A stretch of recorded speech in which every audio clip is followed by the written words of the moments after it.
اعوذ باللہ من الشیطان الرجیم بسم اللہ الرحمن الرحیم۔ السلام علیکم ناظرین، آپ کا استقبال ہے ہمارے چینل حدیقت المعرفہ میں، اور چلیے شروع کرتے ہیں آج کا ویڈیو، جس کا ٹاپک ہے حدیثوں کی گریڈز اور ان کو گریڈ کرنے کے طریقے۔ ناظرین، اگر آپ پہلے سے ہمارے ویڈیو دیکھتے آ رہے ہیں تو آپ کو پتہ ہوگا کہ کل ہم نے پچھلے ویڈیو میں ہم نے حدیث کو پڑھنے کے طریقے کے بارے میں اور حدیث کی بنیادی معلومات دی تھی۔ لیکن اگر ہم حدیثوں کے سامنے کچھ گریڈنگ دیکھتے ہیں کہ حدیث صحیح ہے، ضعیف ہے یا موضوع ہے، حسن ہے، تو انہیں اس گریڈنگ کس بنیاد پہ کیا جاتا ہے اور ان کی شرائطیں کیا ہوتی ہیں۔ چلیے شروع کرتے ہیں۔ ناظرین، سب سے پہلے حدیث میں دیکھا جاتا ہے کہ وہ کس شخصیت سے روایت ہو رہی ہے۔ اگر آپ کو یاد ہوگا کل کے ویڈیو میں تو ہم نے 3 حصے بتائے تھے حدیث کے۔ پہلا حصہ جو تھا وہ تھا سند، دوسرا حصہ تھا بیک گراؤنڈ پس منظر کا، اور تیسرا حصہ تھا متن کا۔ تو اس میں جو سند ہوتی ہے یہ ایک راویوں سے روایت ہوتی ہے، ایک چین کی طرح ہوتی ہے، ایک کڑی سے دوسری کڑی جڑی ہوئی، اور انہیں ایک دوسرے کو بتانے والے کو ہم راوی کہتے ہیں۔ تو اگر یہ حدیث اللہ کی طرف سے رسول اللہ کو الہام کے ذریعے بتائی گئی ہے، وحی کے ذریعے نہیں، الہام کے ذریعے، اور رسول اللہ صحابی کو اسی طریقے سے بتاتے ہیں کہ ہمیں یہ حدیث اللہ نے اس طریقے سے بتایا ہے، تو اس حدیث کو پھر اللہ کی طرف سے روایت کیا جاتا ہے، اور ان حدیثوں کو حدیث قدسی کہا جاتا ہے۔ اگلی کیٹیگری جو ہم دیکھتے ہیں وہ ہوتی ہے مرفوع حدیث کی۔ حالانکہ رسول اللہ کے کلام اللہ ہی کے کلام ہے، لیکن اگر کسی حدیث میں رسول اللہ نے یہ بات مینشن نہیں کی ہے کہ یہ اللہ کی طرف سے ہے، تو ہم اسے مرفوع حدیث کہتے ہیں، اور اس کی سند شروع ہوتی ہے رسول اللہ سے اس محدث تک جنہوں نے اس کو تحریر کیا کتاب میں۔ تیسری اس کی کیٹیگری ہوتی ہے موقوف حدیث، جو رسول اللہ سے ثابت نہیں ہے لیکن کسی صحابی سے آگے بڑھی ہوئی ہے، اس حدیث کو کہتے ہیں ہم موقوف حدیث۔ اور اگر ایک حدیث کو نہ ہی رسول اللہ سے ثابت ہے، نہ ہی صحابہ سے ثابت ہے، لیکن تابعی سے ثابت ہے، ان حدیثوں کو ہم کہتے ہیں مقطوع حدیث۔ آپ کو سمجھ میں آ کیا ہوگا؟ اب ہم اس کا دوسرا پیمانہ جو دیکھتے ہیں، حدیث کی سند کیسی ہے۔ اب اگر ہم پہلا کیٹیگری اس میں دیکھتے ہیں جو ہوتی ہے سند کی، کہ رسول اللہ سے لے کے یا صحابی سے لے کے یا تابعی سے لے کے اس محدث تک، اس گیپ میں جتنے بھی لوگوں نے روایت کی، کیا اس میں کوئی گمشدہ ہے، کوئی چھوٹ گیا ہے؟ اگر نہیں ہے ایسا تو وہ حدیث ہو جاتی ہے متصل، اور اگر بیچ میں چھوٹا ہوا ہے تو دیکھا جاتا ہے شروعات میں چھوٹا ہے یا آخر میں چھوٹا ہے۔ شروعات میں چھوٹے ہوئے کو ہم کہتے ہیں معلق، اور آخر میں چھوٹے ہوئے کو کہا جاتا ہے مرسل۔ اور اگر حدیث کے بیچ حصے میں سے کوئی راوی مسنگ ہے، گمشدہ ہے، تو ہم اس حصے کو کہتے ہیں منقطع۔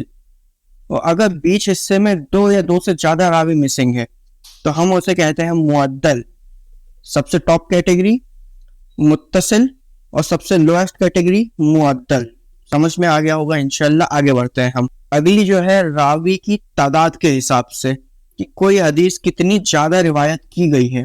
اس کی پہلی کیٹیگری ہوتی ہے متواتر، یعنی کہ وہ حدیث جو حد تواتر تک پھیلی ہوئی ہے، یعنی اس حدیث کو بہت زیادہ صحابہ نے، تابعین، تبع تابعین نے بیان کیے ہیں۔ ایسی حدیثوں کو متواتر کہا جاتا ہے، اور انہیں بہت ہی اچھے گریڈ کی اوتھینٹک حدیث مانا جاتا ہے۔ اور اگر کوئی حدیث کو ہم کہتے ہیں کہ یہ احد ہے، احد حدیث یعنی کہ کم لوگوں نے روایت کی ہے اس حدیث کو۔ اور تیسری اس کی جو کیٹیگری آتی ہے وہ آتی ہے مشہور۔ اس کے مشہور ہونے کے لیے ایک جو منیمم کرائیٹیریا ہے وہ ہے کہ ہر جنریشن، ہر پیڑھی میں اس حدیث کے کم سے کم 2 راوی ہونا چاہیے۔ اس حدیث کو پھر آپ مشہور کہا جاتا ہے۔ ہم بڑھتے ہیں اب چوتھی کیٹیگری کی طرف۔ اگر کسی حدیث کو کہا جاتا ہے کہ یہ حدیث عزیز ہے، تو عزیز حدیث کے معنی ہوتے ہیں کہ کم ہے، کم لوگوں نے روایت کیے ہیں، لیکن جتنے بھی روایت کیے ہیں وہ سب بہت مضبوط تھے، تو اس حدیث کو کہا جاتا ہے عزیز حدیث۔ اور سب سے لوئسٹ کیٹیگری اس کرائیٹیریا میں ہم جائے تو وہ ہوتی ہے غریب حدیث۔ غریب حدیث یعنی عجیب اور صرف ایک راوی سے روایت کی گئی ہو، تو ایسی حدیث کو ہم غریب کہہ دیتے ہیں۔ حالانکہ صحیح یہ بھی ہو سکتی ہے اگر اس میں پورے راوی صحیح ہیں تو، لیکن کم لوگوں نے روایت کی۔ اور غریب کو تو صرف ایک ہی نے روایت کی ہے. ایسی حدیث کو ہم غریب حدیث کہتے ہیں. آگے ہم بڑھتے ہیں, حدیث کو جانچتے ہیں متن کے حساب سے. اب متن میں ہم دیکھتے ہیں کہ حدیث کو بیسیکلی 3 ایلیمنٹ میں چل جاتی ہے, کہ یا تو وہ رسول اللہ کا صحابہ کا تابعی کا قول ہے, یعنی کہ آپ نے کسی چیز کو کہے, آپ نے کچھ بیان کی, تو وہ قولی حدیث ہو جاتی ہے. اور اگر آپ نے بیان نہیں کیے لیکن آپ نے کسی کام کو انجام دیے اور اسے کسی نے دیکھ کے روایت کیا, تو وہ ہو جاتی ہے فعلی حدیث, یعنی آپ کے فعل عمل کے اوپر بنیادی. اور تیسری جو اس کی کیٹیگری ہوتی ہے وہ ہوتی ہے تقریری حدیث. اب یہ اپنے ہندی اردو کا تقریر نہیں ہوتا کہ ہم علماء کی تقریر کو تقریر کہتے ہیں, لیکن ایسا نہیں رہتا.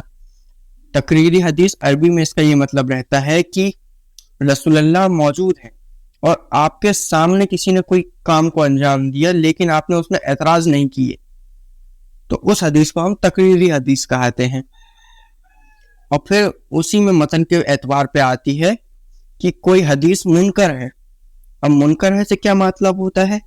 ایسی حدیث جو صحیح حدیث سے ٹکراتی ہے, اس حدیث کو نہیں لیا جائے گا. اور وہیں پہ جاتا ہے ایک مدرج حدیث, یعنی کہ کوئی حدیث ایسی جو بالکل صحیح حدیث کے سیم متن کے ساتھ ہے لیکن اس میں راوی نے اپنی طرف سے کچھ چیزیں ایڈ کر دیا ہے, اس حدیث کو ہم کہہ دیتے ہیں مدرج حدیث. اور پھر انہی سب کو ملا کر انہی کی بنیاد پر ہم فائنل بتاتے ہیں کہ یہ حدیث صحیح ہے, ضعیف ہے, حسن ہے یا پھر موضوع ہے. سب سے اول درجہ جو اس میں ہے وہ ہوتا ہے صحیح حدیثوں کا, یعنی کہ اس میں جتنے بھی راوی ہیں, انہیں جتنے بھی لوگوں نے رپورٹ کیے ہیں, وہ سب سچائی میں, علم میں, صحیح روایت وغیرہ کے لیے مشہور ہیں. ان کے ایمان پر کوئی شک و شبہ نہیں ہے. ایسے حدیثوں کو کہا جاتا ہے صحیح حدیث. اگلی جو کیٹیگری ہوتی ہے اس میں وہ ہوتی ہے حسن حدیث. حسن حدیثیں کیا ہوتی ہیں؟ حسن ان حدیثوں کو کہا جاتا ہے جو کہ جس کے تمام راوی مشہور ہیں, معروف ہیں, ان پہ کسی کو کوئی اعتراض نہیں, لیکن ان کا حافظہ کمزور ہے, یا پھر بیچ میں کوئی راوی ایسا ہے یا کوئی چین میں ایسا ہے جس کی یادداشت کمزور ہے, تو اس حدیث کو ہم کہہ دیتے ہیں حسن حدیث. اس کی تھرڈ کیٹیگری جو آتی ہے وہ آتی ہے ضعیف حدیث. ضعیف کا مطلب ہوتا ہے یہ حدیث کمزور ہے. اب ہم کمزور کس بنیاد پہ کہتے ہیں؟ کہ ان کے علم میں کمزوری ہو, یا پھر ان کے عقیدے میں کمزوری ہو, یا پھر وہ راوی جھوٹا ہو, اسے کہیں جھوٹ بولتا پایا گیا ہو, یا پھر ہم نے دیکھا ہو کہ وہ راوی شراب نوشی کرتا ہے. ایسے کاموں کو کرنے والوں کی حدیثوں کو, اگر ایسے کرنے والے کسی کا بھی نام حدیث کے بیچ میں آ جاتا ہے روایت میں, تو ہم اس حدیث کو ضعیف لیتے ہیں. اور سب سے آخری جو کیٹیگری آتی ہے وہ آتی ہے موضوع حدیث, یعنی بالکل من گھڑت کسی نے گڑھ دیا رسول اللہ کی طرف. ایسی حدیثوں کو ہم موضوع حدیث کہتے ہیں. چلیے یہی اختتام تھا ہمارے آج کے اس ویڈیو کا. انشاءاللہ آپ کو ویڈیو سمجھ میں آیا ہوگا. مجھ سے کوئی غلطی کوتاہی ہوئی ہو تو آپ ضرور لازمی بتائیں. کمنٹ سیکشن میں اپنا ریویو ضرور دیں, آگے کے لیے اپنی ایڈوائس ضرور دیں. انشاءاللہ ملتے ہیں اگلے ویڈیو میں. آپ ہمارے چینل کو لائک شیئر سبسکرائب ضرور کریں. ملتے ہیں اگلے ویڈیو میں. السلام علیکم.